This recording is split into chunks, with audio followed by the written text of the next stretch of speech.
Good morning, third graders! So today in your packet, you are probably going to come across something that might be a little trickier than the work you've had the last couple of days. So there's an apostrophe practice in your packet today. We've done a little bit with apostrophes, but apostrophes get trickier the more we get into them. So we have apostrophes that can be used for contractions, and we've done a ton of work with contractions. We know that we put the apostrophe in place of the letters that we're taking out when we put those two words together. And then we've also got apostrophes that can be used to show ownership or possession. And those are apostrophe S's or S apostrophe. So in your packet today, we're going to do number 1 together. And the sentence reads, I can't go with you to Colin's house. And I bet right off the bat, you're going to see the first word that needs an apostrophe because you're so good at contractions. So here we have can't. And can't is missing an apostrophe. We need to put it in place of the letters that got taken out of can and not when they got put together. So we're going to put our apostrophe right there between the N and the T because that's where we took the letters out of. And next we're looking in this sentence for a word that needs an apostrophe because it's showing ownership. And that word is Colin's. He owns his house, or his parents own his house. And we need an apostrophe S to show that that's his house.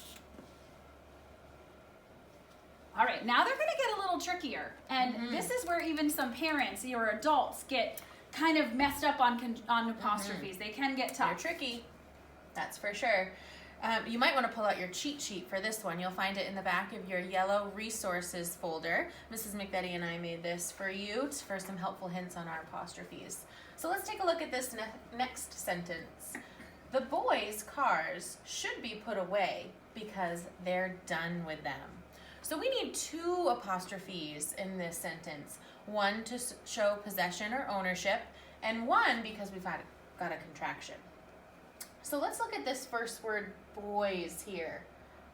The boys' cars. So boys is plural. We're talking about more than one boy. But it also is showing ownership. They own the cars. So where are we going to put the apostrophe in the word boys? This is where it gets tricky. Yeah, this is the tricky one. The apostrophe is actually going to go on the outside of the S there at the very end of the word because it's plural but also shows ownership. Our next apostrophe is going to go right down here in the word there because it's a contraction of they are. So we're going to put the apostrophe right here between the Y and the R where the A would go from they are. Take a little shortcut there. Our final sentence, the boy's bike is covered in mud.